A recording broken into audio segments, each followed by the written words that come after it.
All right, guys, this week we are talking about flattening feet and how that's going to impact possible pain up into the back, the hip, the knees, even in the feet. So, something to look at, a big concept we want to discuss is as you take a step, if you have tightness or inhibition of certain muscles here and they're not doing their job, I'm obviously exaggerating this knee collapsing in, but if the feet control what's happening there, so if I'm collapsing my foot, exaggerating that, I almost have to collapse my knee, which again is going to send at every step, it's going to send all sorts of problems up the chain.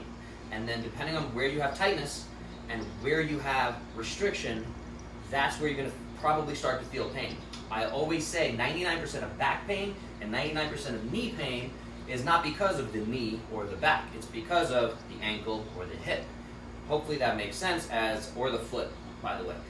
So when we have that flattening feet, a couple things we want to think about. One, your shoes. A lot of shoes do not support or allow the muscles in the feet to really wake up. So we want to look at your shoes, all right? Anything too cushiony is going to be problematic and actually shut down a lot of the ways that the feet work. They might create a little bit of a cast and minimize some of this motion up the chain, but if you're barefoot, you're not transferring that concept or the brain learning over. So I prefer that we teach you how to balance, how to engage all those muscles. Even as people squat, a lot of times I do it with the shoes off, and you see people coming off of their toes because they've been told back on your heels, and they're almost overcorrecting that instead of, again, that improper, too far forward. So we're going to come back to the flat feet concept, and if you have flat feet, or if every time you take a step or you're jogging, you have a little bit of that mini collapse, that's really adding up. It's like driving with decreased pressure in your tires, okay? And that's going to add up over time and do some damage over the course of days, miles, weeks, years, whatever it is. Can't stress enough how important it is to strengthen the feet and make sure that every time you take a step, we have that control and the concept of engaging the muscles all the way along the chain, especially the glutes, okay? Most physical therapists you go to, they're probably going to be able to find that you have glutes turned off, or glute amnesia are some of the terms that are thrown around.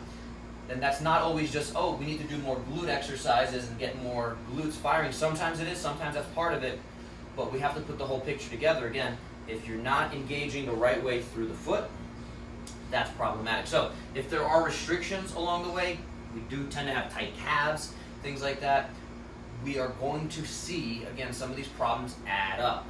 Okay, so coming back to it, make sure you're getting enough stability by getting strong in that single leg, no knee collapse, no foot collapse. Okay, that's all connected.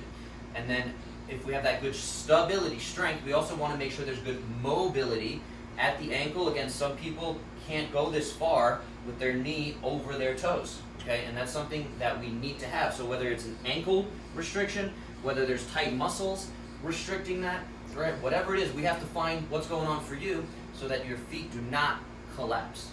Hopefully that makes sense. Hopefully it's got you 1% better today, and hopefully you're having a great, healthy day.